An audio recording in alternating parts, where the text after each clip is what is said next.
Hello and welcome to Women's Biz Podcast. I'm Annie Gibbins, founder and CEO of Women's Biz Global, and I invite you to get comfortable and listen in on candid conversations I have with fascinating women from around the globe. Business leaders, entrepreneurs, humanitarians, athletes, and a whole lot of regular people. Tune in as they let their guard down and open up on aspects of their business and life journey, how they measure success, and what they have learned along the way. These conversations aim to inspire you to embrace opportunities and possibilities beyond the limits of your imagination. Reclaim your power, strength, and vulnerability. Stand in your truth and propel yourself towards the life you dream to live. Hello and welcome to our wonderful listeners today. Annie Gibbins here, and I am thrilled to have you join us. I'm also thrilled to introduce a fabulous guest to you today. Her name is Emma Hull, and she is an esteemed confidence coach. She's got expertise in leadership and mentoring, and it's been actually rolled out and left an incredible mark across diverse media landscapes. She's had a career that traverses television and radio, podcasts, magazine columns. I love talking all things media, as you know, everyone. So this is going to be a real fun conversation today because Emma's got such wealth in this area. So her journey reflects a real profound understanding in coaching successful individuals in blending practical tools with somatic practices. So I'm looking forward to hearing about that.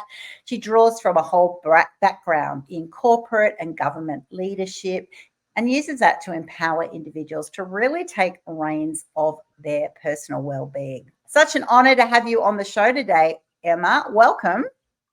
Thank you, Annie. I'm delighted to join you. It's fabulous to have you join us today. And I'd love you to share a little bit of context. I know COVID, like for many people, has been such a mammoth time. I know in the midst of the pandemic, you certainly went through a massive upheaval. And I know from people that I've coached around the world and other people that are sharing it's going, it's certainly been a huge time of change, not just because of the pandemic, but also in our personal lives, a bit of a time to take stock and make some big decisions. And you made some huge decisions. You left your marriage, you bid farewell to your job, you decided to create your business called Life Untethered. Oh my goodness, like, did you just have a total awakening in COVID, or what happened there? Right. It is interesting how much we see that pattern of people having taken dramatic changes in their life, whether through choice or it being forced upon them through COVID. For me, I'd been, on a process of self-discovery and realizing that perhaps some things weren't really where I needed them to be in my life. And then things lined up to really universe to tell me, no, Emma, you need to make these changes. Like this marriage, I was basically selling myself out for what I thought was safety and security, but wasn't. And so that was the first step. There was leaving that marriage, moving to a whole different community, and starting to create my life for myself, really from the ground up. And it was through doing that I realized that I needed to change my career as well and create something that actually works for me and fulfills me, rather than being in a corporate grind that was making me sick and having breakdowns, which is, why do we do that to ourselves? It's crazy, right? It's so crazy that we could do it. Sometimes people reflect back and we're in that stage for months, years, decades, and you go, oh my gosh, I just kept doing it because I just felt like change was too hard. But then COVID had that massive shift because I think we're already uncomfortable. It was kind of easier in a way to go, you know what, I'm already uncomfortable. How about I rip that Band-Aid off and start aligning myself to, where I am now. Sometimes did you find that, Emma, that you've actually shifted in who you have become, your evolution of self, professional and personal? So many things change over the seasons or the decades, and often we're a little bit sort of slow, actually quite slow is my belief, to act on changes that ultimately will really center us into being that person that we are proud of being, love being, have joy in being. Yeah, we very rarely notice the changes in ourselves, even, if it might be weight gain until you pull that pair of jeans out of the back of the wardrobe and can't fit them. Like you don't notice those small changes in yourself of either improvement or decline in your personal development or your behaviors. And really, I teach all about confidence and having that confidence to actually step into a change and intentionally choose to take things on is what really enables us to transform our lives more quickly rather than just waiting for that gradual and things to happen. Yeah. I'd love to tap into that topic. You are a confidence coach. So, when it comes to bolstering confidence in communication, what are the effective strategies or methods that people can adopt or learn to adopt if they haven't thought of them for a while or they're ready to make that next change but don't feel so sure of themselves? Yeah, communicating confidently is a big one, right? Because we all want to be understood and to be heard, and sometimes that can be a real challenge. And I've got three steps that can really help you to start bolstering your confidence in communication. And one of those, like really the first one, is to actually slow down. You'll notice when people are nervous, they tend to talk quickly and they'll even move quickly or see kind of jerky movements happening. And so the way that you can portray confidence and make people think that you're confident is by actually slowing down. And what you might notice is when you're talking, you find yourself saying or something like that. Notice when you do that and stop. And instead of saying that take a breath.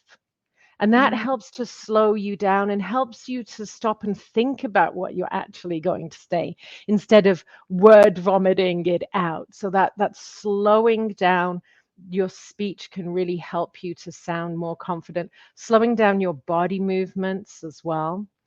And then the next thing that you want to do is you want to smile. When we're communicating with people, a genuine smile, not like a forced grimace.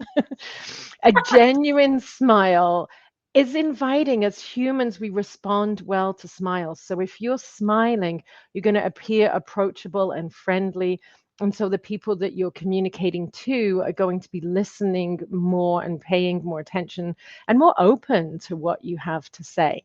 And a tip to help people to bring that genuine smile when you're probably in a nervous situation is to think about a time that makes you smile and thinking about maybe it's like walking on your favorite beach or cuddling with your dog. Just something that brings a nice natural smile to your face is a really good way to do that. And so then the third thing is to take up space with your body language. When we're nervous, we tend to, you'll see people kind of trying to almost hide.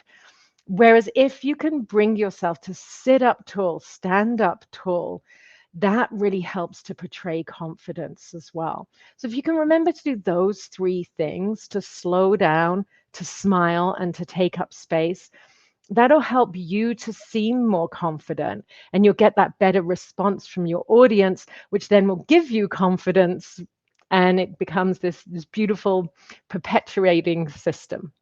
Oh, great advice. I hope our listeners are writing those down. 3 easy tips, right? Slow down, smile, and take up space. Really start owning it rather than shying away. I love the practicalities of this conversation immediately. It's so handy because they are things that you can do straight away. Now, many of us, though, grapple with the dreaded imposter syndrome at some point. So, in your view, is imposter syndrome an inevitable part of success, or are there ways that you can navigate it in an easier way? That's such a great question. I do think imposter syndrome is inevitable because imposter syndrome comes up when you're putting yourself into new situations. And so, Mm, if you want to be successful, you are going to be putting yourself into new situations yeah. all the time, pushing yourself out of your comfort zone. The thing is, though, I actually don't see imposter syndrome as a bad thing. If Mm, you look at it instead as an assistant in a way. Imposter syndrome is pointing you towards the areas that you can work on. And Mm. so, what I guide my clients to do when they're dealing with imposter syndrome is write down a list of all of those thoughts that you're having about how you're not good enough. And just all of the nasty things that you're saying to yourself that you would never say to a friend. Get those Yes. out on paper, write those down, and then go through them one by one and like fact check them. Ask, is this actually true? Like, do I have any evidence to support this?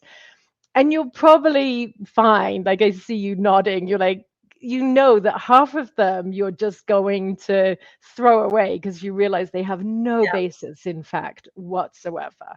And so that's really reassuring. And then the ones that you still think, oh, there's some truth there, like keep inquiring to get to what is really at the root of what's bothering you about it. I like to think of being like a curious toddler, and you keep saying, but why, but why, but why, until you really get down to it. And then if there is still some truth there in whatever that imposter message is, then that's where you can do the work. You can figure out, okay, well, I don't know, let's say, I had a client, she's a personal trainer, and when she was starting out, she didn't feel like she could charge clients when she hadn't taught any clients before. And so there was some truth in that. So we coached on, well, okay, how many clients do you need to have trained? How many sessions do you need to have run before you feel that you can charge? And she was like, I need to do 5. Okay. How are you going to go about teaching 5 free sessions? And then after that, you can start charging. So whatever that vulnerability is, that imposter syndrome is guiding you to do the work there. And then once you've figured out what the problem is, you can start solving to find a solution to implement to gain the skills or to change the circumstance. So really, imposter Mm. syndrome's your friend. It's just giving you a to-do list of personal development.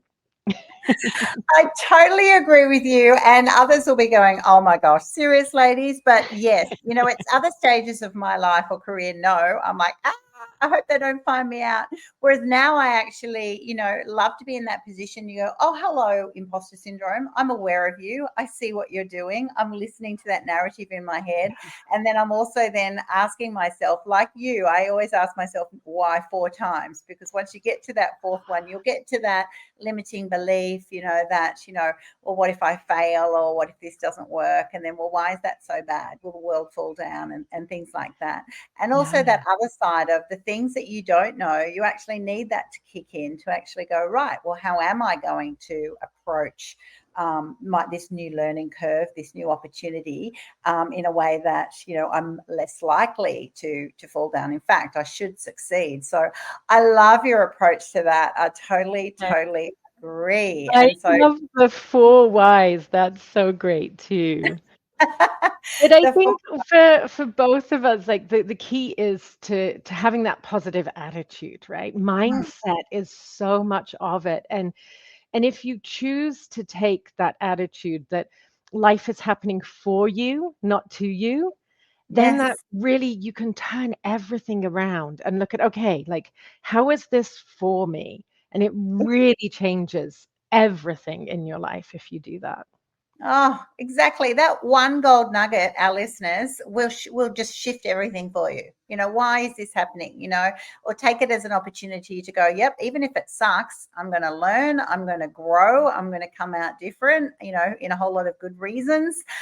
You just never know. Or you sit there and wallow in it, and that's never going to get you in a good position, which brings me to the whole topic of building resilience, right? We all know that resilience is key to overcoming setbacks. We all have setbacks of various descriptions. So how do you find that those you coach can enhance their resilience? Can you enhance your resilience, which is ultimately just bouncing back stronger from those opportunities that have been negative, that have been harmful, that have been hurtful in our lives? Yeah, absolutely. And resilience, it comes up in so many different areas. one of my past careers was in emergency management. And so we talked a lot about resilience then. And so really, when I think about it for my clients, they're mostly dealing with it in the context of some sort of triggering event that's happened. And actually, I was coaching a client on this last week. And it was kind of, how do you deal with when you get a text message, some bad news just before you're about to go on stage? She's a performer. How do you deal with that? And she, so what you need to do is first, because sometimes you just have to deal with it in the moment and get on with life. And so the best thing that you can do, it's a somatic tool that you can use anywhere, anytime. Everyone always has access to this, and it's your breath. Now, I know when people say to you, just breathe, that you might kind of be like stressed out and think that's easy to say, but it actually does help. Yeah. And the best thing to do is to focus on extending your exhale. So you're just going to pay attention to your breath. And if you can, count to 4 as you inhale and count to 6 as you exhale. And what that does is that helps to get your body out of that fight or flight that you've gotten into, because that's our natural reaction as humans when we're triggered by something, is to all of our system gets ready to attack or run and defend. And so what you do is by extending that breath, that stimulates your vagus nerve, which then calms you down. And so you can do that anytime. No one will even notice that you're doing it, but I promise you it will make a difference and bring you back from that stressed out position. And then once you actually have time to sit and process and deal with what's going on, I have this tool, it's called rage writing.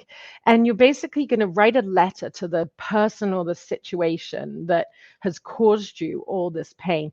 And you unleash, you tell them everything that they've done, how they've hurt you, how they've made you mad. Let it out. And you're not going to send this. So you can cry on that piece of paper. You don't have to be able to read your writing. Get everything out. And then once you've done that, you need to go into the second part of the letter, which is where you start telling them, well, how would you have wanted this to play out differently? What did you want to happen instead? And that's you then shifting from that anger to then looking and reflecting perhaps how you might like to act differently in the future. But it's also understanding what your boundaries are and how you want to be treated, giving you clarity. And I believe as well in you're telling universe how you deserve to be treated. And then the final step, which is super important, don't skip this, is you need to administer some sort of self-care to yourself. So that might be cuddling your dog. I've got my little dog over there, or maybe it's having a cup of tea, going for a walk. You need to make sure that you do that right away, and that helps bring you back to a neutral place. And then this exercise, you'll find that right away it does have a positive impact. But stuff might come up again. Like we all ruminate on things that have happened 20 years ago. You can use this exercise for that. Each time it comes back up in your brain, do this exercise, and every time you'll find that the emotions are less intense and that you're able to get back to that neutral place quicker. And so you're training your body to be able to do that, but you're also getting rid of all this baggage that you're carrying around, and that helps you to be more resilient as well. Oh, fantastic advice. I love the concept of that. One, because it's just so therapeutic, writing out all your thoughts and, being able to be totally real, because it's not going to get sent to anyone. It's going to either be chucked in a fire or ripped up or whatever.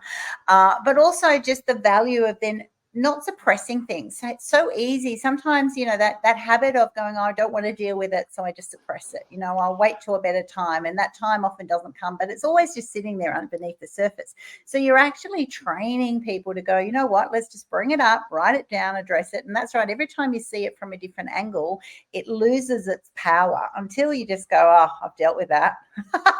It's just gone, and then frees you up, Exactly. not only in your energy, but yeah, just so much time. It doesn't. It's not like a weight around your neck. Oh, so much that we could chat about in this topic. I wish we could talk all day, Emma, but I do want to ask you about decision making, because decision making really can be a daunting process. It puts us into overwhelm very easily. Mhm. So, what tips do you have that would help individuals, those of our listeners, people watching on, YouTube, LinkedIn Live, wherever you are coming to Women's Bits podcast, that actually helps us to make decisions more easily, more effectively, more efficiently? What's your advice on that topic? Yeah, I love teaching my clients how to make decisions quickly and also confidently so that you aren't then second guessing yourself later. You know that I made the right decision for me. And I developed this tool that I call the confident decision maker to do that. And it's writing lists again. I love writing lists. And as you said, it's really cathartic to get stuff out. So for a decision, you're going to make a list of like, what are the must haves? Let's think about, we're coming into Christmas here, and like how to spend Christmas is a huge decision for a lot of people. So, what are the must haves for you for your Christmas or your holidays? What are the things that you really love that make it special for you? Make that list. And then you're going to make a list of the expendables, those things that you really don't want, that you want to get rid of. List out all of those things that you don't enjoy and you don't want and do not want to be part of your experience. And then your third list is your okay. And that's the things that you don't mind really either way, if they happen or don't happen, the things that you feel not very strongly about. And you look at those three lists, and then you can see, okay, well, which of the things on my must have list am I not willing to compromise on? Must actually happen. Which of the things on my expendable list am I, these have to go. I am not going to go, and I'm not sleeping on that air mattress at my brother's house again this Christmas. I'm going to stay in a hotel if I go. So you're figuring out like what are the things that are important to you, and what are the things that you're willing to give in on. So maybe you can use some of the things on that okay list as compromises. And you can do this for all kinds of decisions. Like one of my clients was deciding whether or not to sell her house or to rent it while she was waiting for a condo to be built. And so, she wrote a list of like, if I sell my house, did those three lists. They must have the expendable and the okay. If I rent my house out, again, writing those lists. So for each of the possible decisions in your scenario, you write out the three lists. And it helps you to get really clear on what is important to you and why. And then your decision is clear, but you also know for a fact that you have really thought this decision out. And so that's what then gives you that power that takes Mm. away that second guessing, because you know that this is the right decision for you because it's what you want, what you need, and where you're willing to compromise. Mm.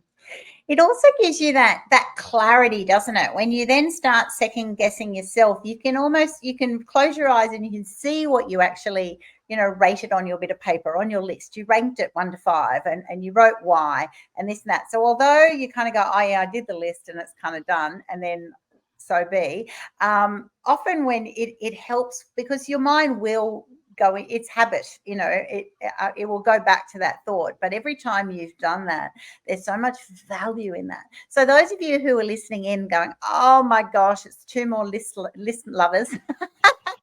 My view is that you can't afford not to do a list. Yeah. Regular lists, even if it doesn't have to be color coordinated, highlighter pens, all of that sort of stuff. It's just writing it down and thinking, okay, I'm in this situation. How am I going to rank it, and for what reasons? Ask yourself maybe the 4 whys, and also just brainstorm what's. I often think too of, well, what are 2 or 3 other ways someone else might approach it, and then you actually start looking at from different perspectives. So it starts training you in a broader way. The more you do that sort of concept. Oh, that's so great. I like that, thinking about how other people might do it too.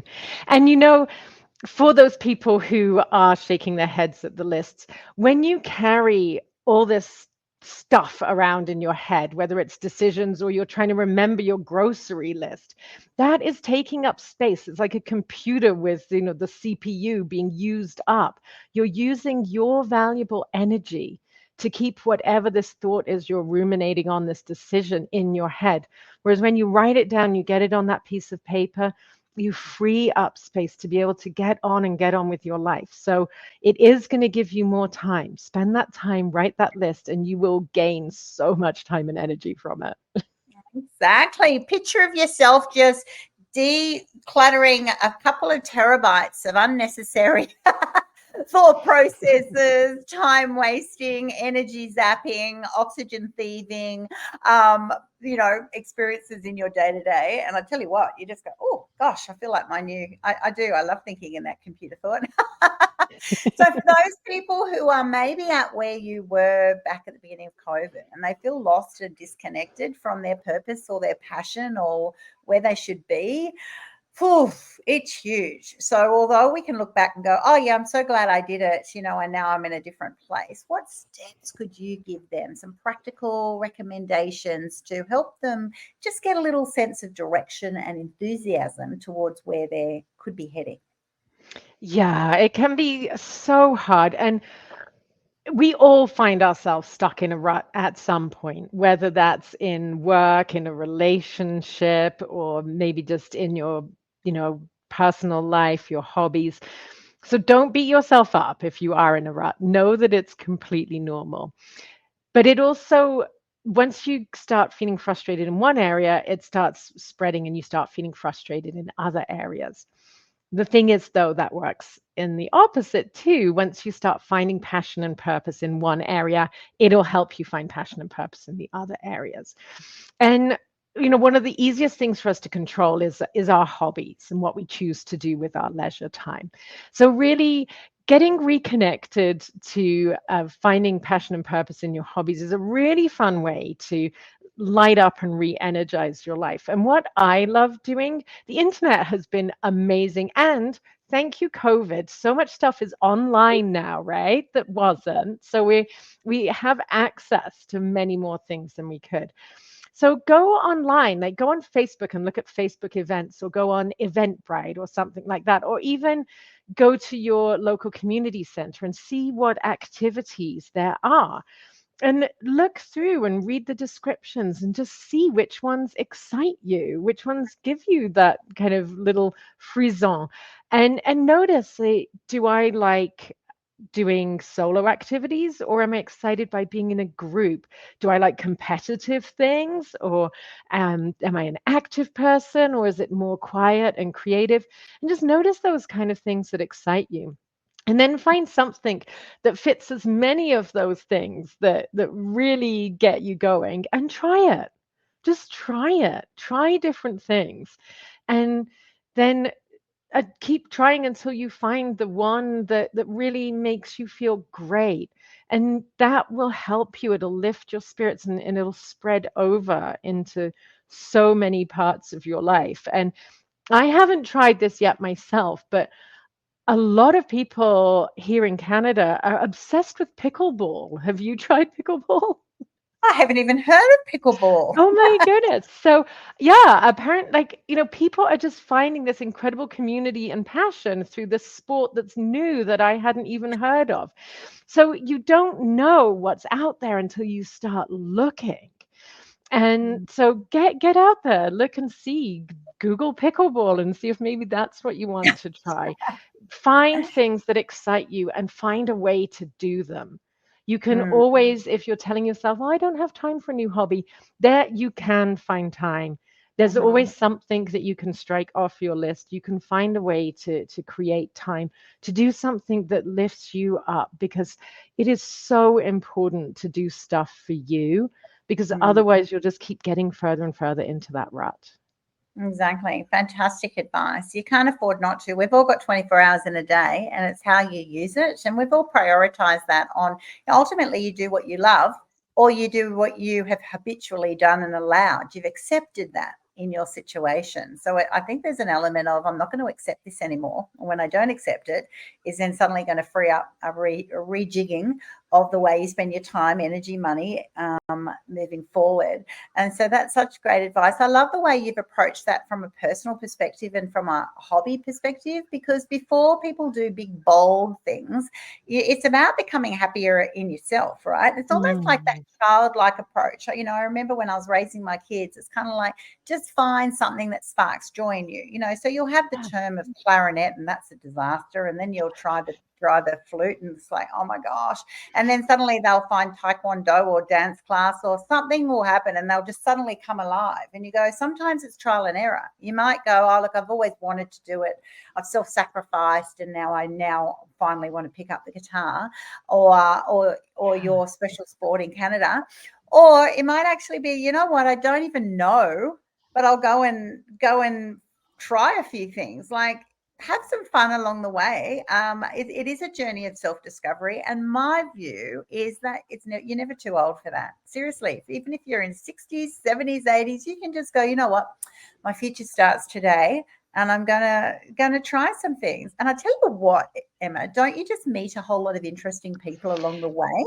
That is exactly what I was about to say as well. You don't know who you will meet, you know.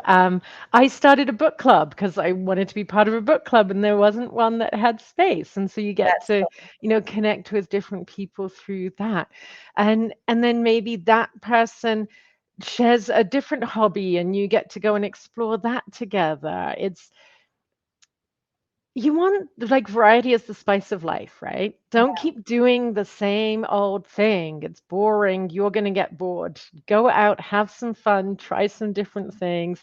It's good to stretch your comfort zone as well, right? So it's really so good for you. Oh, so good. And I tell you what, you learn to have a giggle at yourself, because it's really funny when you're not naturally good at something.